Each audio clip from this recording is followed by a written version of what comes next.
Brother, I'm going on a wild Hulk Hogan. If all I get's a moment, I'll make sure it's an explosion. Cause lately I've been seeing stars, trying to kick out on this short course. But it's no holds barred, middle fingers like I'm Stone Cold. Surprise! What's up, everybody? It's another episode of the Slapping Me Wrestling Podcast. I'm going to be honest with you. This whole thing that I'm doing right now, this was completely off the cuff.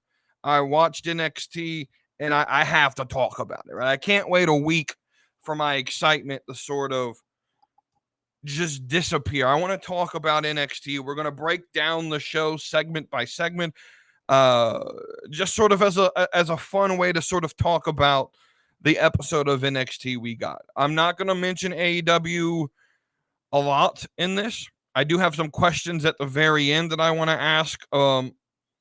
And we don't know the numbers. We don't know the numbers, and so we'll talk about the numbers next Wednesday. Where the numbers will come out Wednesday afternoon. We'll talk about those next Wednesday. And we'll make a decision as if AEW is actually dead. Now, I released my traditional, what would be, episode of the week on Monday, last night. Y'all can go check that out. Click the link in the description, join the Discord, join the conversation there. Go to slappingmeatwrestling.com to get the Slapping Meat Wrestling Podcast merchandise. Again, that's slappingmeatwrestling.com. So that's all the housekeeping out the way. We're gonna go segment by segment about NXT. Now, I just said we're not gonna talk about AEW, and that's fine. We're not gonna do that except for this one opening rant that I have to start with, right? So I had no plans to watch AEW. I'm not going to watch AEW from tonight. But I was still interested to see what the conversation around AEW was. Now, obviously, the algorithm for social media is going to feed you things that agree with you 90% of the time. And so I don't know the full story here, but I think I know enough to rant about this the way that I want to rant about this. I'm going to try to remain as... I'm going to try to talk about this topic without getting super political. But there is a segment, the only segment I've seen, right? So typically what happens when I don't watch a wrestling show, like I don't watch Raw every week. SmackDown, I periodically tune in here recently. I'm going to tune in this Friday because Roman Reigns is coming in. And he's going to be there. But when Roman's off TV, and especially like the last month and a half, I haven't been watching SmackDown or Raw that much, right?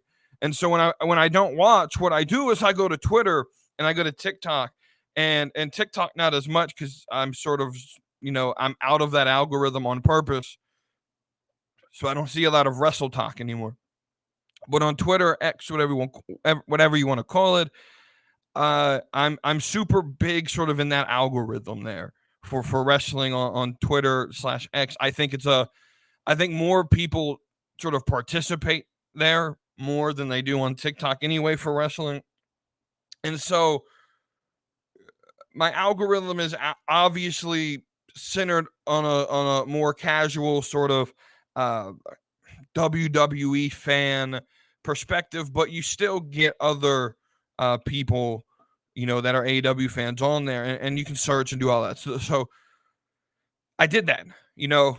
NXT ended, AEW ended. I purposely waited till AEW ended. I wanted to see what the big thing being talked about at 10:10 p.m. was about AEW. Right. And no one was talking about how Shida won the title. I didn't see a lot of conversation about that. Didn't see how Orange Cassidy, from what I understand, won his title back. Haven't seen a lot of people talk about that on my timeline.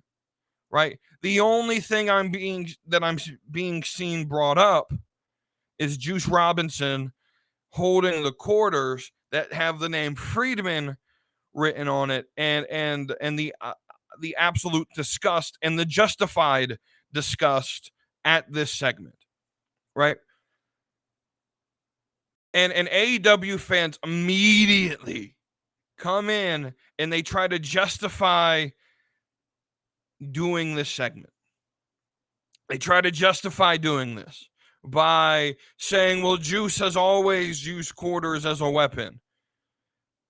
And this is just his shtick. This is just his gimmick. The heel, right? There's excuses to right? But here's the thing. Before we even talk about sort of the I don't want to say political, but just the sort of world news side of this story, AEW literally just banned a fan for life for having a sign in the arena that made this same joke of MJF pickup quarters or something like that. I don't remember what the sign said, but had the same joke written on the sign. Now, I'm not going to sit here and perpetrate that Juice Robinson is anti-Semitic. I don't believe that he is. I don't know him, so I can't make that assessment. What I can say, though, is that whoever approved this segment to happen needs to have a little bit more self-awareness of what's going on in the world. If you don't know, we saw the full face brunt of what Jew hatred towards the state of Israel. We saw the full brunt force of that evil over the weekend. And I don't think this is political. I don't. And so I'm going to say it. If you stand for that type of hatred, fuck you. And we have to read the room. Let me use an example. I watched the show. I talked about this on Monday. I watched the show FBI. I believe it was either FBI or FBI Most Wanted. I don't remember what version of it. The day the Uvalde Elementary School shooting happened here in Texas, what was that? A year or so ago. The day that happened, FBI, I believe it was FBI, was going to air an episode. It was their normal episode that was going to air, and it talked about gun violence, and a mass shooting happened in the episode. Right, or was going to happen in the episode before the FBI got there and stopped it, right? That was the purpose of the episode, right? But the shooting happened in real life in Uvalde, in a different universe in this TV show. And guess what FBI did? Or guess what CBS did with the show? They didn't air the show. They put out a statement that said, hey, guess what? We're not going to air this episode. You can still go watch the episode. It's on, it's direct to streaming. Not now, but eventually it'll be on Paramount Plus or CBS. Yeah, Paramount Plus.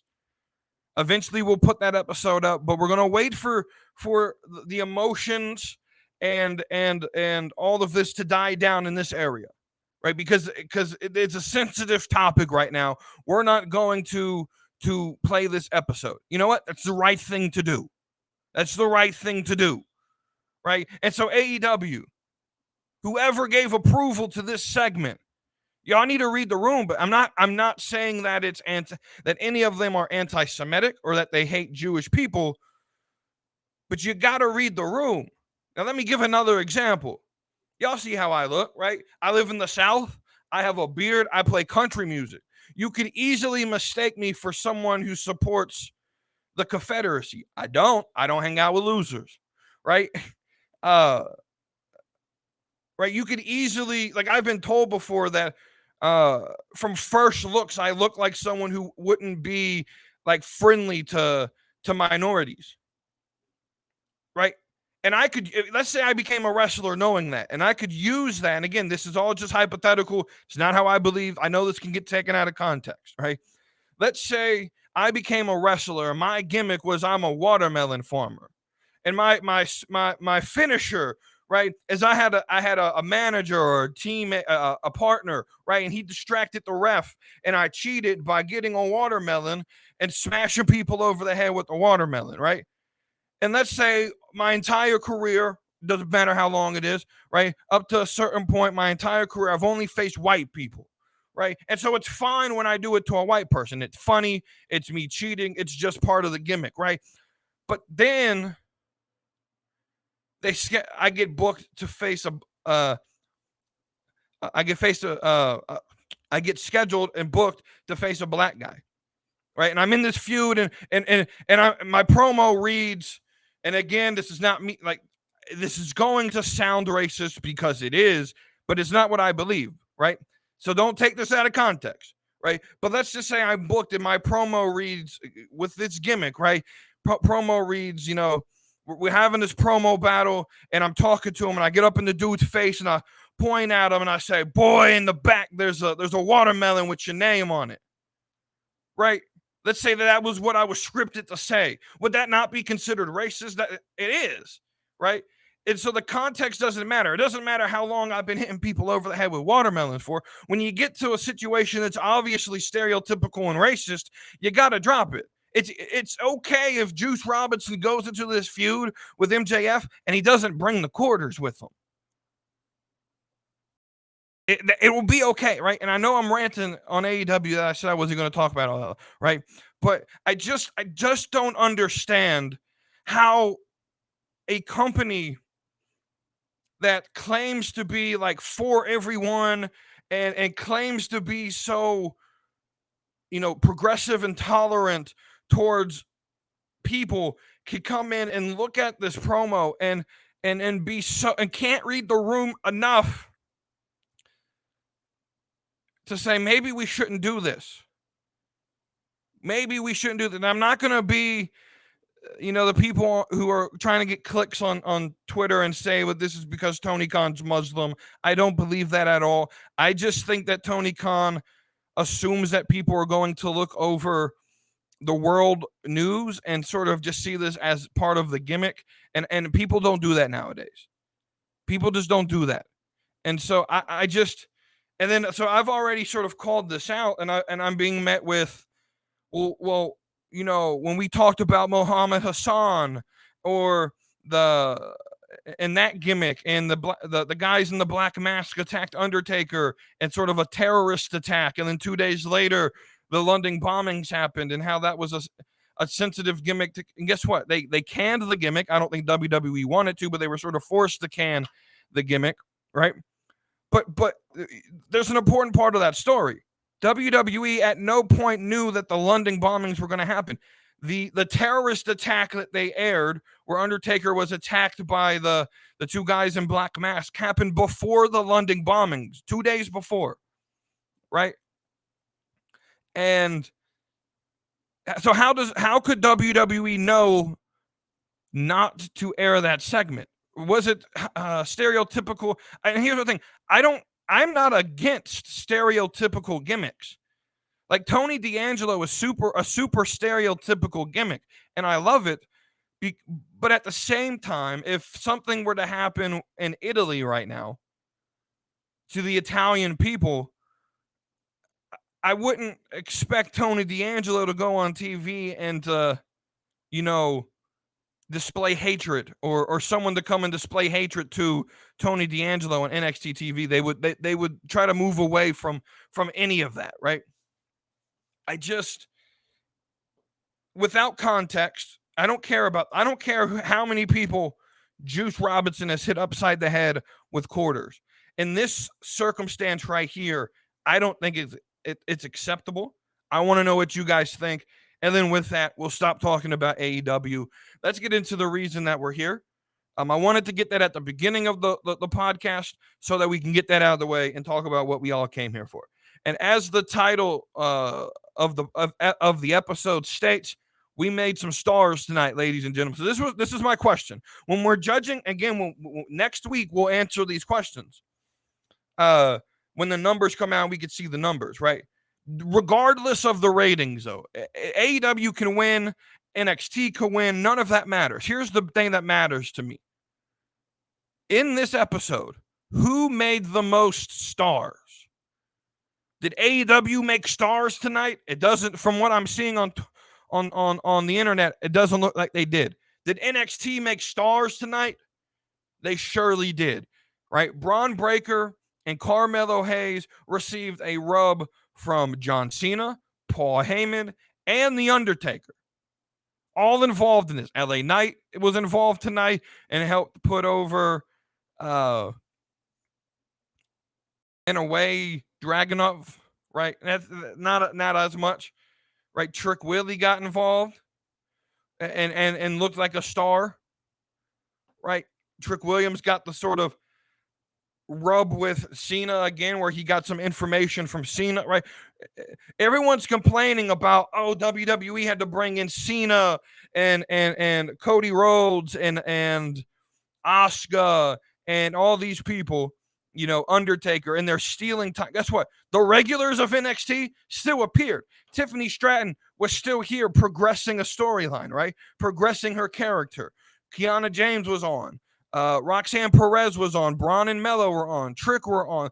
Lyra Valkyria was on. The tag team division, for the most part, they had the tag match, and then we get introduced to, the battle royal that's next week. It progressed that there, right? So the original, the OGs of the brand, the regulars of the brand are still here, right? But what happens? You bring in John Cena and you put someone over. You bring in Paul Heyman and you make a superstar. You bring in LA Knight and you get that yeah moment where people are going to talk about it. Stars were made tonight. People's time wasn't stolen, right? Right? Stars were made tonight. There was a rumor that Michaels and Triple H were going to send a message to Tony Khan. And you know what that message was? We know how to make superstars. Now, DJ Wavy D made a really good point in the Discord while we were watching this. He said, look at how good the product can be when WWE tries. And I believe it was all hands on deck. This has to be the best episode. And then he says, imagine what we can get on a Monday Night Raw when they're actually trying. And I thoroughly agree with that. That's a great point that got brought up there, Wavy D. It's a great point. When they're actually trying, imagine what Raw or SmackDown can do. Just like when they're actually giving 110%, imagine what they could do, right? Imagine what they could do when they're actually trying. We saw tonight what happens when WWE tries. Because WWE doesn't have to give 110% every week, right? They could roll through the motions and give 85% while going up against Monday Night Football. But imagine if they gave 110% every Monday. Imagine how good that episode could be. Because there's sparks of hope in Raw. The booking's not 100% shit, but a lot of it could get boring at times. And there's good parts there on Raw. But imagine if they were trying, how good that show could be. If they gave 100%, if they gave the effort they gave tonight on every single show, imagine how good WWE could be, right? So we open the show, 30 minutes, no commercials. We open with Cody, just like I said they should. Now, I don't know if I actually gave how I would open the show on the podcast Monday. I don't think I did, but I woke up this morning. Let's talk about me going through this day, right? I woke up Tuesday morning, getting ready for work. I was happy, right? I got to work, I clocked in, and the first thing that came out of my mouth was, I need 5 o'clock to hurry up because I need to go watch NXT. I can't wait for tonight. Like the hype of the build of how important this show was going to be and all the shit that was going to happen, and just my excitement of, if things go the way they could go. I don't think it's the way it was going to happen, right? If things go if I'm wrong about the predictions that I made on Monday, right, and where I said that AEW was going to win the ratings and probably win it pretty handedly, if I was right about that, then nothing happens, right? But if I was wrong, right, I don't like to be wrong, but in this case, I want to be wrong. If I'm wrong, and so I woke up and I'm like, I pray I'm wrong. I can't wait to 8 o'clock to see if I'm right or if I'm wrong. I want to see the show. Like, I'm hyped, right? And I'm never normally this hype about anything. And I love NXT, but I'm never this hype on a Tuesday about an NXT where I'm walking around the property that I work at and just sort of like, if I was booking the show, how would I open it? And I went through my head like the order of the show 1,000 times today, right? And so my thinking was, okay, well, you get 30 minutes with commercial free, where you obviously start with Cody. You got to suck people in with Cody there, right? And then you move on to Asuka versus Roxanne Perez, which is exactly what they did. We knew what the main event was. We knew about Gallus and them. And I said, I don't know the rest of the order or how long these segments are going to be. We know the breakout tournament is going to happen. And so that middle hour, we know exactly what we were going to get. And it seemed like they were in my head a little bit, or that I understood how WWE books a little bit, right? So Cody comes out and he announces that there's going to be a men's breakout tournament after the women's tournament. And then he confirms that the Dusty Rhodes Tag Team Classic is coming back. Now, my assumption is that's probably going to be the end of the year, if not beginning of next year. The women's breakout tournament, I believe, will end. If they're going to just do one match a week, we got 2 more first round matches. It's 2, 3.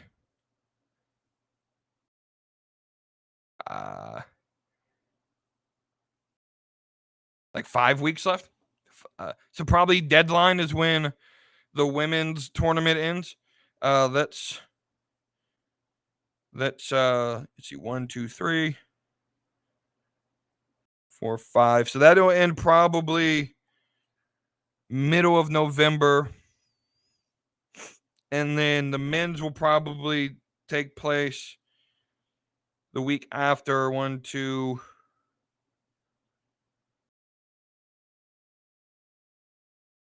So we'll probably look in, the end of the year for the men's breakout tournament. And then to start next year, we'll probably get the Tag Team Classic, because we normally get the Tag Team Classic. And again, this is just me predicting. That's if they go one tournament after another. But it does get confirmed that we're having a men's breakout tournament.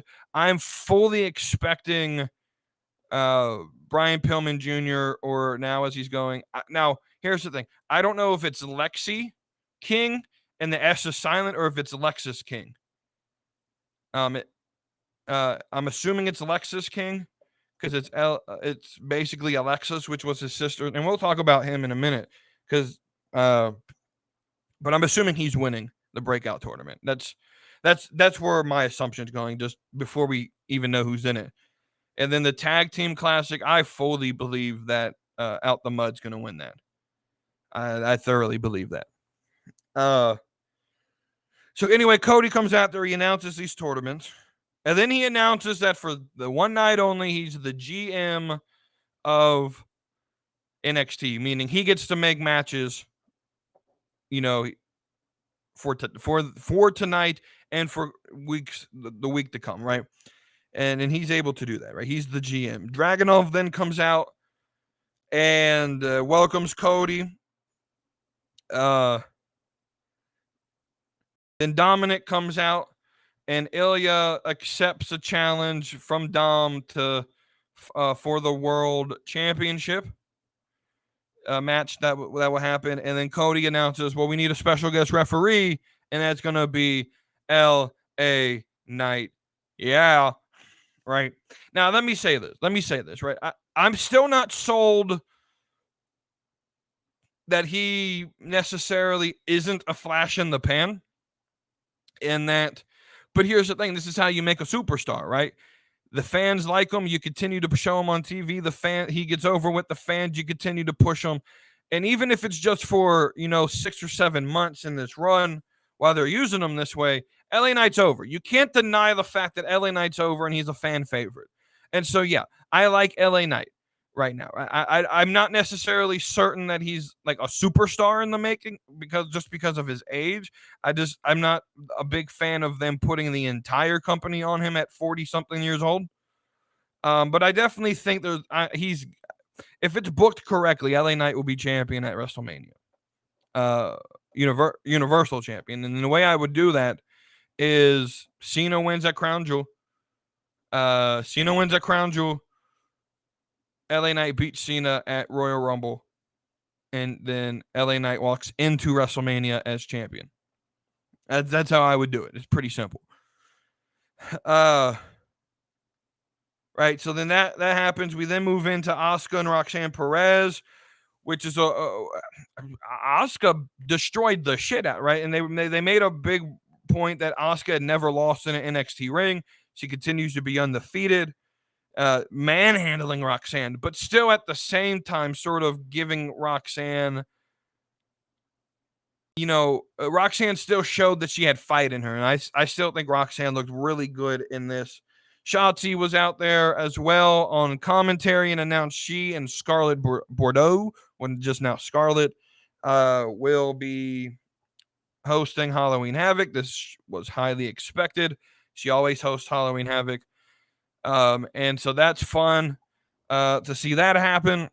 And so in this first 20 minutes, it's just firestorm of announcements and hit. This is what the future is. Continue to watch us, right? We're building stars. We're building the show.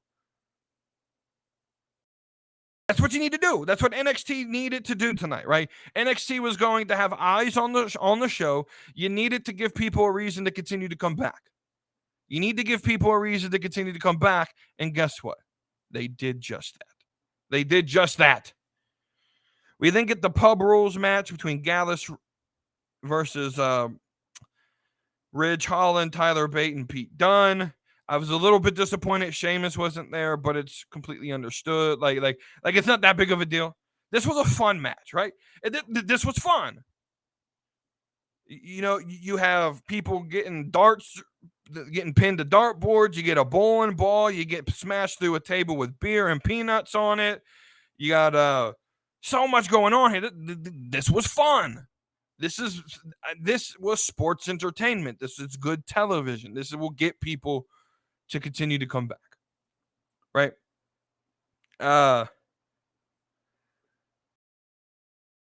What a match. It was just a fun match. It didn't really need to do much of anything but just be a fun match.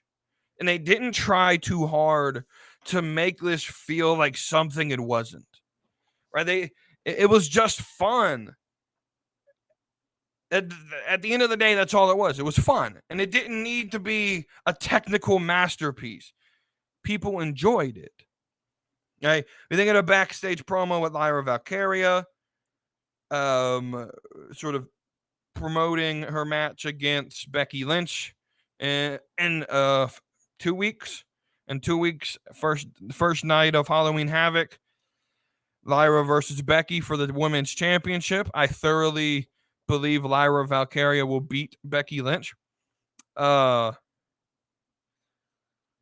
She's interrupted by Tegan Knox, who basically comes to her and says, I need you to just wait a little bit, because I know the secret of how to beat Becky. Let me have another match. And Lyra just sort of sits there and says, no. Basically the same reaction I had. Who the fuck are you, Tegan? Look, Tegan, you're great in the ring, but who the fuck are you to sit here and say, Lyra, you got to go to the back of the line because I want another match? Tegan, you lost last night. You lost on Raw. You don't get to come in and sort of dictate that you get another match just because you know the secret to win. Get to the back of the line, Tegan. Like, who the fuck is you? Right? Lyra says she's not letting anyone get in her way. Lyra's winning the belt, right? And this was the whole push, right? You take it off Tiffany. Tiffany's a star. Tiffany's going to be okay. She doesn't necessarily need the belt to be a superstar. She's still a superstar without the belt. But you make a star in Lyra Valkyria by having this emotional story get told about her and Becky training in the same school, and Lyra looking up to Becky, and Lyra's going to be the one to beat Becky. I thoroughly believe Lyra's going to be the one to beat Becky. I thoroughly believe that. I absolutely believe that. Cena comes back. We come back from commercial, and then Cena comes out to address the crowd. and cuts his traditional like rah-rah promo. He said things along the line of, we got people breaking down the doors here to be on NXT because yes, we are Raw and yes, we are SmackDown, but tonight we are NXT. That promo, right? That type of promo. He comes out. Let me tell you something. The NXT crowd is something special. It's something special. Those tickets are free, by the way, right? People camping out, first come, first serve. I want to know how many people they said, nah, we ain't got room for you.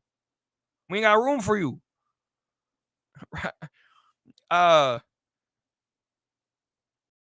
And this place was full. This place was full. Like typically they have the Chase U section, which a lot of times are plants, trainees who wear the Chase U shirts. Those weren't there. They were completely gone. Right? This place was full. And you got people singing to John Cena's. I've never heard anyone ever sing John Cena's song.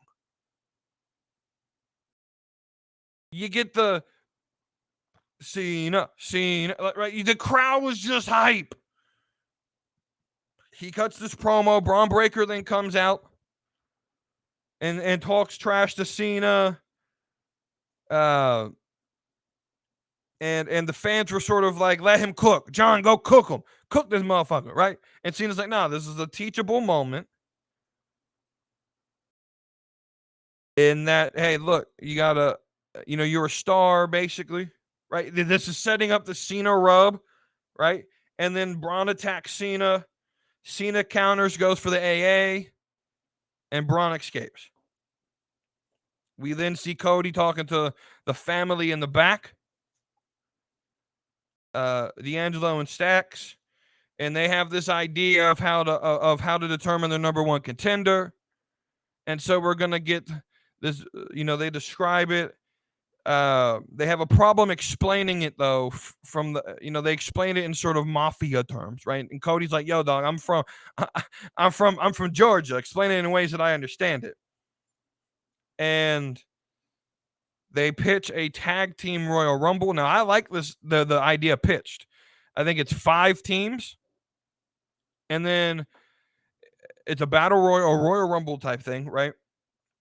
If one person gets thrown over the ropes, the whole team's eliminated, right? And once you got down to the final 2 teams, then it becomes a normal tag match. It becomes pinfall or submission to win. I like this idea. This is a cool idea. Winning team faces the family for the titles at Halloween Havoc. Cody Rhodes, as interim GM for the night, says, yeah, I like it. Let's name it the Bada Bing Bada Boom Battle Royal. What a name. What a way to build the tag division. Get people excited about that. Tune in to watch that next week, right? Good overall segment, right? Corbin then comes out and cuts a promo on Dragunov, saying that he's taking this match with Dom to pad his stats, and that Corbin should get a title shot because he's the only one who could put down Dragunov, right? I'm a real challenge, basically, is what he was saying. We then get the title match between Dragunov and Mysterio. And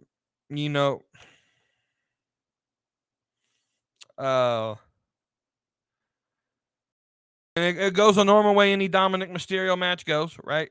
Judgment Day's going to get involved. LA Knight as special guest referee stops Finn from attacking him.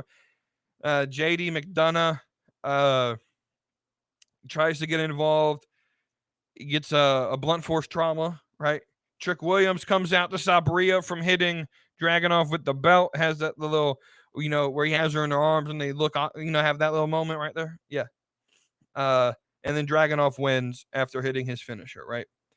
Corbin then comes down the ramp to sort of confront Dragunov, but Dijak beats him to the punch. And then we move to the back where Mello, Trick, and Cena are talking, right? Corbin then goes and finds Cody Rhodes and says, look, make the match.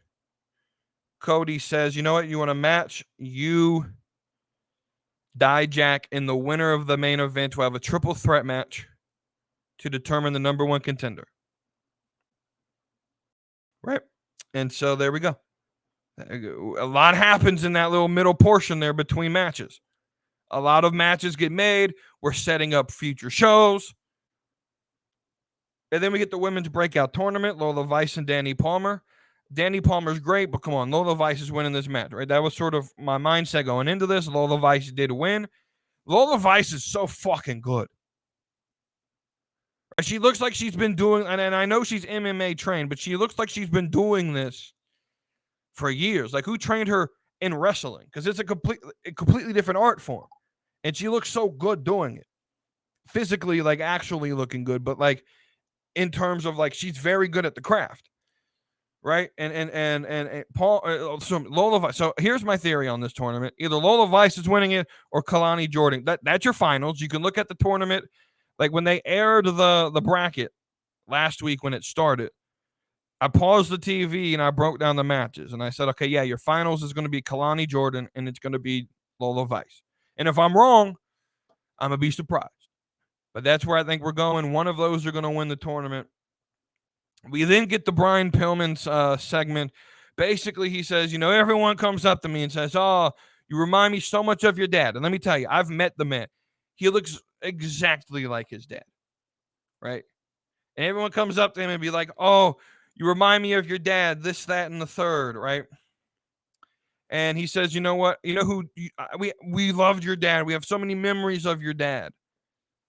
And then he says, you know who doesn't have memories? Me. Because he died when I was 4. He said, you know what? I'm nobody's junior. I'm burying the Pillman name. I'm gonna have the name of the guy who was the father figure who actually raised me. Right? And then what a fucking way to introduce it. 'Cause you do two things. One, you introduce the crowd to a new character. You show his talking abilities. It was a good promo. And you explain the reason why Brian Pillman Jr. isn't using the Brian Pillman name. And you still connect him to Brian Pillman, right? So they did this with Braun Breaker as well, right? Braun Breaker comes out as Braun Breaker, where he easily could have been like Bronson Steiner or Braun Steiner, right? Or something like that, right? Or Rick Steiner Jr. or whatever, right? He could have easily come out and used the Steiner name. But he says, no, I want to do it by myself. Now, I don't know if we had any like reason on TV why he chose Braun Breaker. And right, but we know that he wants to do it by himself, right? But they still allude to his uncle and his dad being the Steiners, right? And so they're doing this with Brian Pillman as well. Again, I don't know if it's Lexi King and the S is silent, or if it's Lexus King. I'm assuming it's Lexus King. It's gonna take me a minute just because I'm so used to seeing his face and saying Brian Pillman Jr. But I do believe we need to get get used to just calling him the wrestling name. I hate like this article I'm reading that's doing this. Like they call JD McDonough his normal name or his old name before they changed it, which was Jordan Devlin. Like, and I knew that, and so that's when I read it, I was like, it's stupid. Call him JD McDonough, right? But it's going to take me a minute to not say Brian Pillman Jr. I'm gonna call him his name once I know how it's pronounced. But Lexus King, I believe, is who it is. What a promo! What a promo! What a way to introduce him! Absolutely loved it. And then you get your main event. And it was your standard match. And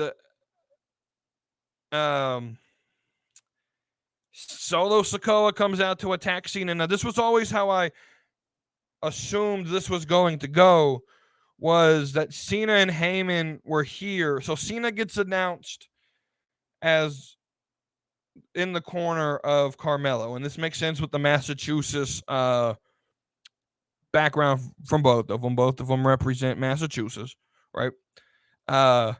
And they then announce Paul Heyman, and I said this is twofold. If they do this correctly, this is twofold. Heyman takes the side of Braun Breaker because Roman Reigns wants him there, and Roman wants him there to keep an eye on Cena, and we want to destroy Cena, and Solo's there to be that enforcer to destroy Cena, right? Obviously, this is going to build towards, I believe, 2 matches: Roman and Cena, and then Cena and Solo. I believe that's where that leads, and that tells that story from SmackDown on NXT. Continues that which is great to see the continuity between the shows. But it also does, if they do this correctly, this could be the beginning point of another story, and that is Paul Heyman at the end of this Bloodline run realizes, Roman Reigns is going to lose his title.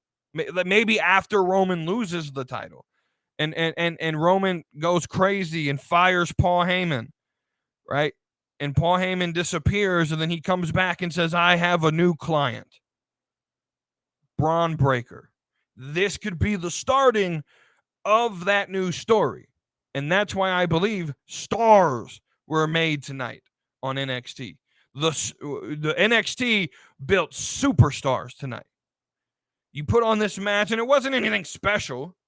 It wasn't a circus where you're in awe because of the athletic ability of these people. No. It wasn't that. Nah.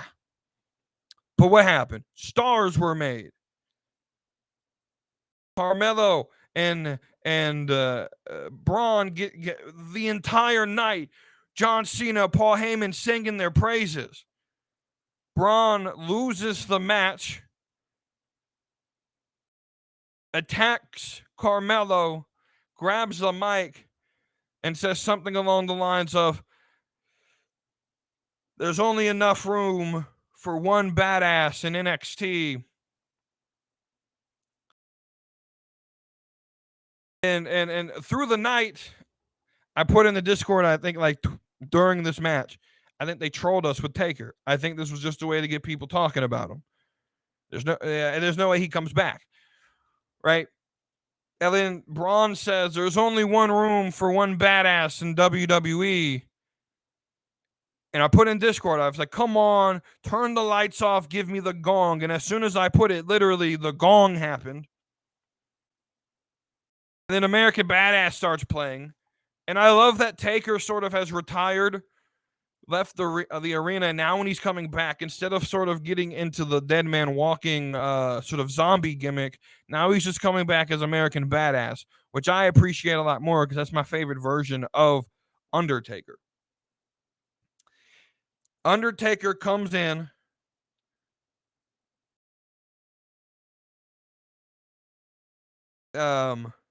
Braun tells Taker, says, "Listen here, old timer."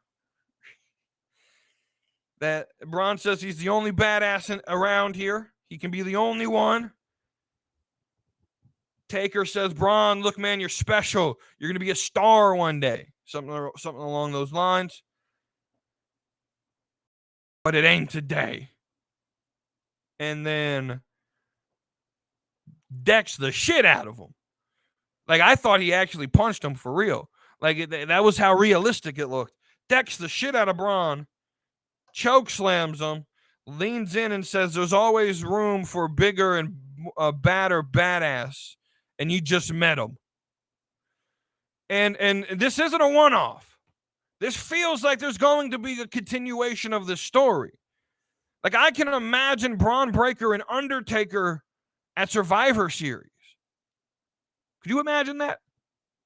Or a WrestleMania moment where Braun Breaker faces Undertaker at WrestleMania. That's what this felt like. There was that level of importance in this promo. I didn't get the feel that this was just, "I'm here for one time, I'm going to give you some advice and leave." This feels like this is going to continue a story. Either way, I think Carmelo Hayes, which is going to the triple threat with Dijak and Corbin, which I think Dijak's going to win. I think Dijak's going to win. But I think I think Braun and Carmelo are on their way to Raw or SmackDown. I think we'll get both of them on SmackDown, to be honest. Though it would not surprise me if Braun Breaker showed up on Raw.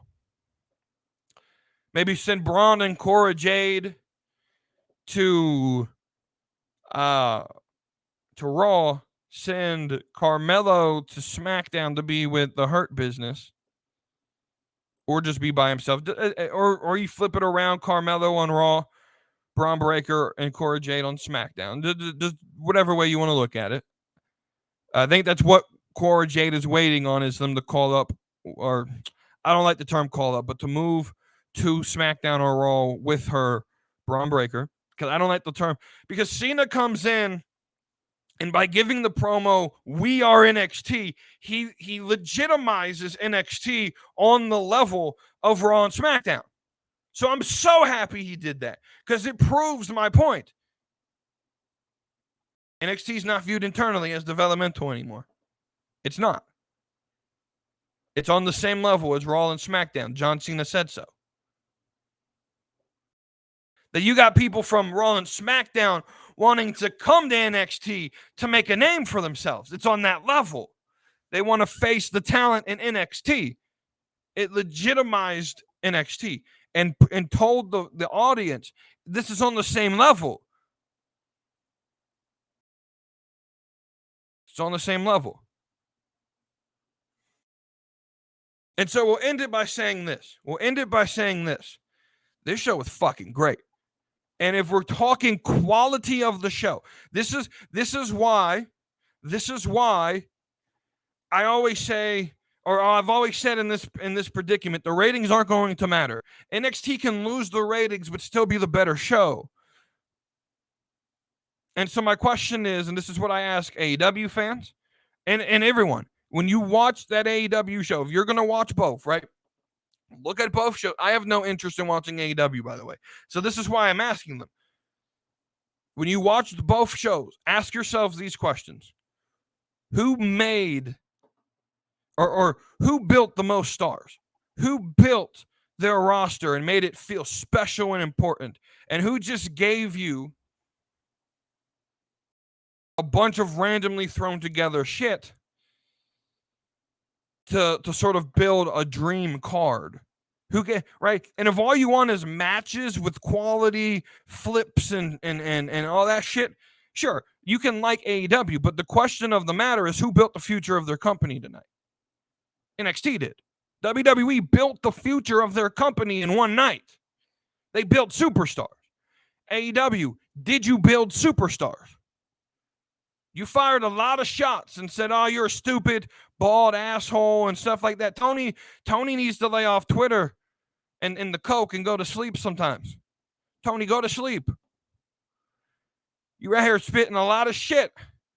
And this is why when I wake up Wednesday and the ratings come out, I think they come out at like noon on Wednesday. When those ratings come out, I can't wait for them to drop. Because as much as I don't think NXT is going to win the ratings battle, I don't think it happens.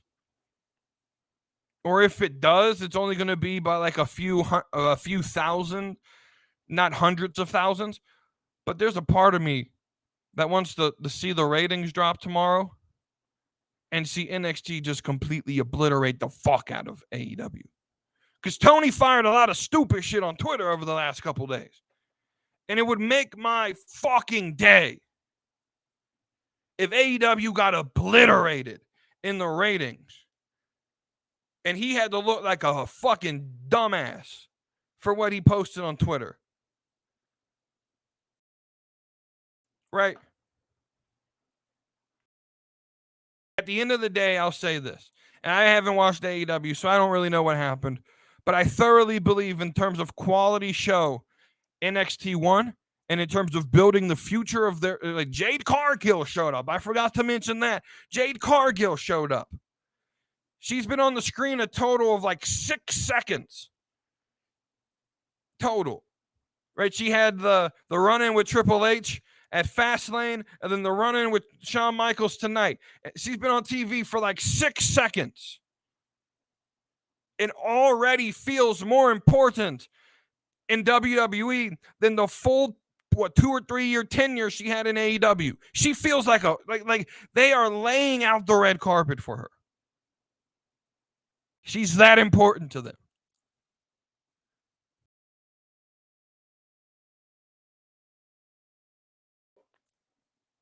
At the end of the day, you got to ask yourself that question. Who built the future of their company? Because, ladies and gentlemen, NXT is not developmental, but it is the place where you're going to build the future stuff. It's okay to be the C show. It's okay to be the C. The developmental happens in the PC now. It happens at the Performance Center off TV. But NXT could still be the C show that builds the future of the company that's going to be on Raw and SmackDown in a few years. It doesn't have to be considered developmental, though, right? And I believe tonight proved that it's not developmental, that they could run shows that are on the level of Raw and SmackDown. I thoroughly believe that. And we got another banger episode where we brought in a bunch of crossover from big superstars that didn't steal from the show. My fear was that it was going to steal from the show, where Cena, Taker, and all of them would play a bigger role than but we still featured the regulars. It was a normal episode with a lot more star power on it. And so we can go into next week and say, you know what? Yeah, we're not going to get the Undertaker. Yeah, we're not going to have Cody Rhodes and Cena, but guess what? It's still going to be just as good. It's still going to be just as good. Right? I hope y'all enjoyed this. Let me know what y'all thought of NXT. If you watched AEW, let me know what you think. Again, we'll talk over the ratings and the numbers next week when they come out, and we'll assess AEW and NXT and all of that based on the numbers. Let me know what y'all thought of this. Hope you enjoyed this sort of secret episode that I didn't let you know about. And yeah, let me know what y'all think. Again, like, share, subscribe if you're watching on YouTube, if you're listening on podcast networks, whether it's Google Podcast, Amazon Music, Spotify, Apple Podcasts. I think it's on iHeartRadio and the TuneIn if you use that service. I've never heard of it, but it's on there. If you're on any of those, like or subscribe, whatever their feature is. Turn on notifications and leave us a 5-star review if you could. Share it with all your friends who love wrestling. Share it around. That way we can grow this beautiful community we're in of the casual wrestling community. Again, links in the description for the Discord, as well as slappingmeatwrestling.com for podcast merchandise. Thank you all for listening, and we'll see you next Wednesday on another episode of the Slapping Meat Wrestling Podcast. Have a great rest of your night. Brother, I'm going run a wild Hulk Hogan. If I like get some moment, I'll make sure it's an explosion. Cause lately I've been seeing stars trying to kick out of this jaw cord. But it's no holds barred.